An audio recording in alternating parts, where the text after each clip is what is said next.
I am here on the floor of the Republican National Convention, standing next to a very excited Texas delegation here. It's really easy to spot them. They got the cowboy hats, of course. When he does take the stage, it's a culmination of a years-long effort to transform the party to Trump's image.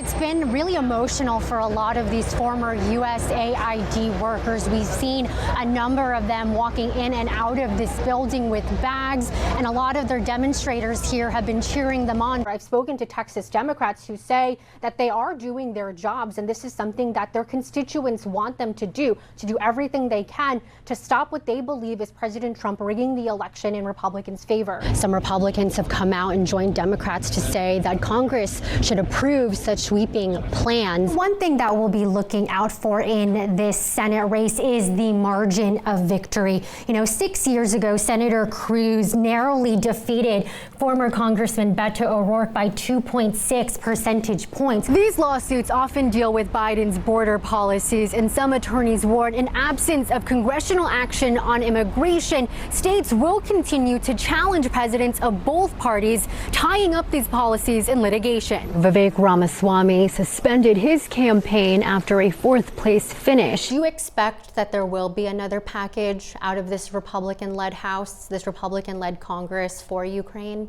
Yeah, I think Mr. Putin will determine that. Is that survey not an outlier, and how does it dictate what you'll be doing in the next 40 days?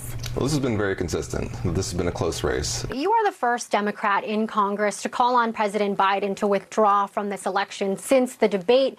You called it a difficult decision. What led you to it? Discovery is about 122 feet long with a wingspan of 78 feet, which means moving it out of the museum and relocating it anywhere would take a lot of money. In the lead up to inauguration day today, there have been a number of unofficial balls, many of them hosted by state societies. I can tell you that the state of Texas had a black tie and boots ball last night. I have seen you at the rock climbing gym in Austin when you were a city council member. You're here now at the gym as a member of Congress. Why has it been important for you to make time?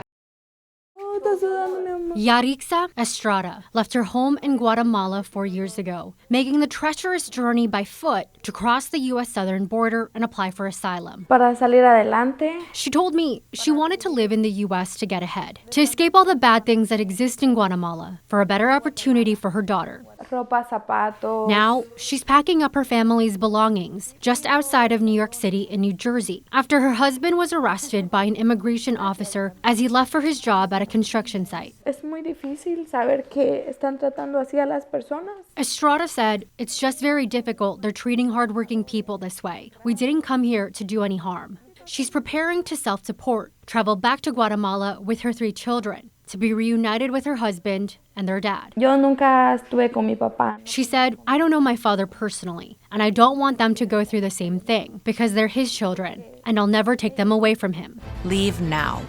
If you don't, we will find you. The Trump administration is spending $200 million on these commercials, which encourage undocumented immigrants to self-deport, and on a redesign of a Biden administration app created to schedule appointments for asylum claims. The retooled app will allow immigrants to signal their intent to self-deport instead. The Homeland Security Secretary suggests that immigrants who self-deport may be able to enter the country later, but some immigration lawyers in Texas are wary. It is not based in reality, these claims that people will be able to come back legally. And so I tell people to please have caution and, again, talk to a lawyer. The immigration lawyers suspect that the number of self-deportations won't be significant. If they think they're going to get picked up and kicked out anyway, why do it themselves? I could stay here another year and be with my family another year, work another year. Todos somos humanos. As for Estrada, she says, "We are all human. We all deserve respect." Although she is heading back to Guatemala, she says she's still determined to create a better life for her 3 children, 2 of whom were born in the U.S., making them U.S. citizens. Dar lo mejor de mí. She says she's going to give her best so they don't lack anything. Someday, when they're older, maybe they can return here. Pues la más grande. For Spectrum News, I'm Reena Diamante. Y la pequeña 200. The Republicans who lead Texas set off a political firestorm. This week, the top Democrat in the U.S. House swooped into Texas to rail against the redistricting and huddle with Texas Democrats about how to respond. We're going to do everything possible to support the Texas legislators as they consider the best ways to push back. Texas lawmakers are getting ready to take up a new congressional map drafted by Republicans that fulfills President Donald Trump's wish for Texas to send 5 more Republicans to the U.S. House. This is bigger than Texas. We always try to say that Texas is big and we like to brag that we're big.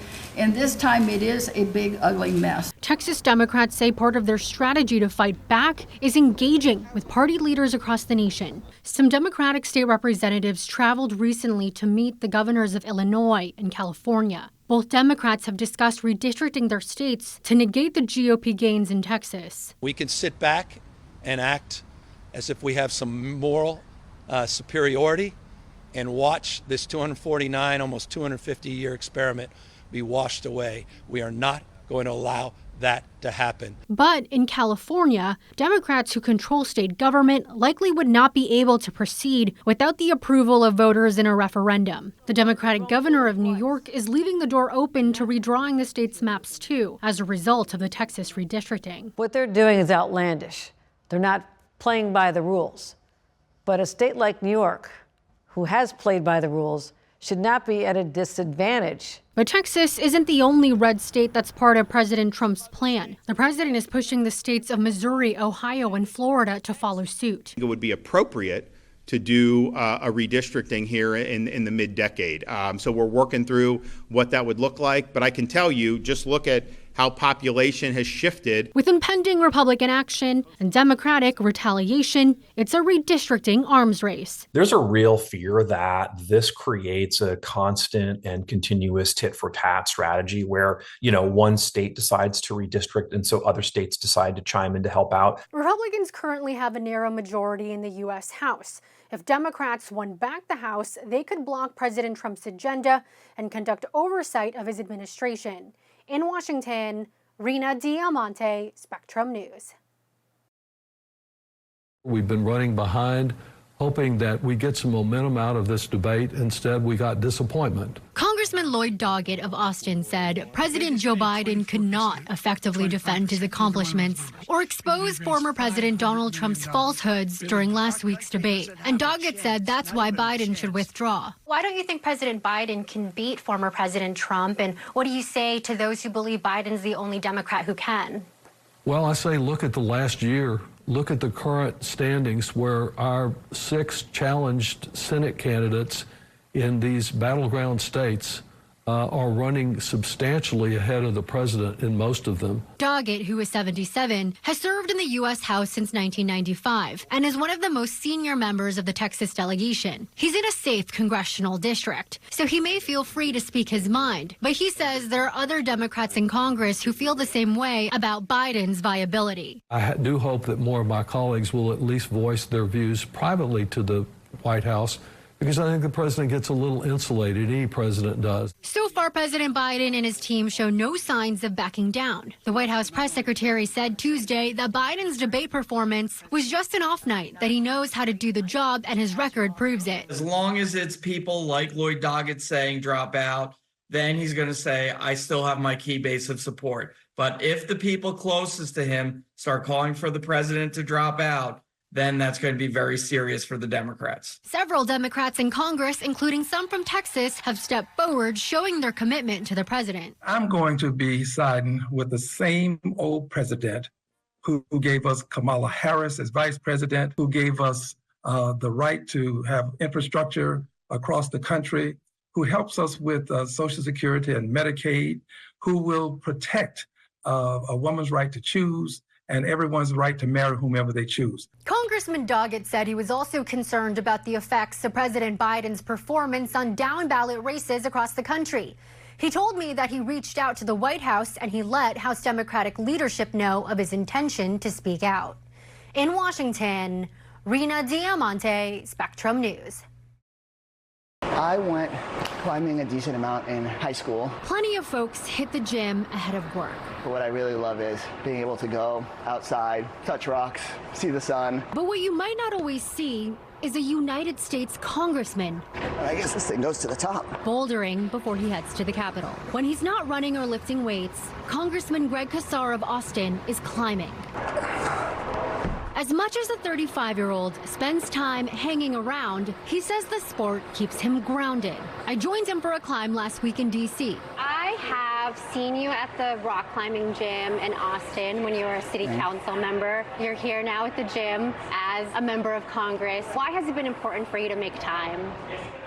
Yeah, sorry, I'm a little out of breath. There's a Dalai Lama quote where he said, people ask me how do I make time to meditate every day? And he said, I don't have time not to, so that I can sort of get my mind right at the beginning of the day and keep myself focused on why I'm there and who I'm fighting for. As a Texas Democrat, Casar says he knows what it means to fight, and he expects a big one next year.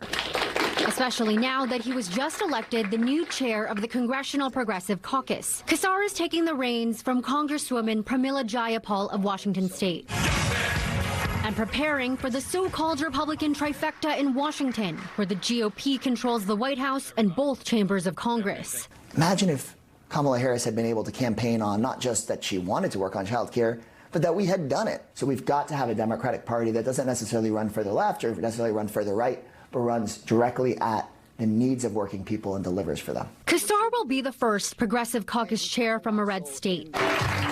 A native Texan and son of Mexican immigrants, he often draws from his roots as a labor organizer. After his time on the Austin City Council, Casar became the first Latino to represent Texas's capital city in Congress. We'll never be divided. During his first term, he staged a thirst strike and wrote a bill to get Texas's currently independent grid connected to the rest of the country in the wake of the state's deadly winter storm in 2021. In November, Casar secured his second term. How do you feel like being a Democrat in a Republican-dominated state like Texas prepared you for the incoming administration and the next majority? One, I know what a political beating feels like, and I've learned that we actually have to bring people along with us if we want to win long term. And two, I know that the cost of losing is so high. If Democrats can win back the majority during the midterm elections, Casar says his priorities would be to raise wages and lower people's costs, as well as expand Social Security, get more people covered under Medicare, and restore abortion rights. And like most things in Congress, that would take teamwork. And while climbing may seem like you go at it solo, it can be a community thing. You can hang out with your friends. They can sit on the mat or on the grass and watch people climb. Casar says he wanted to be Progressive Caucus chair because of what members can accomplish as a group. The rock climbing in some ways is like what I hope everybody deserves some time to do. Hang out with their friends, do something silly, be healthy, take a break. I think it's a bit of like what we're fighting for. A Texan ascending in the party. There we go. Hoping to lift up his community and build a new route for progressives. A volume over here. In Washington, Reena Diamante, Spectrum News 1. There we go.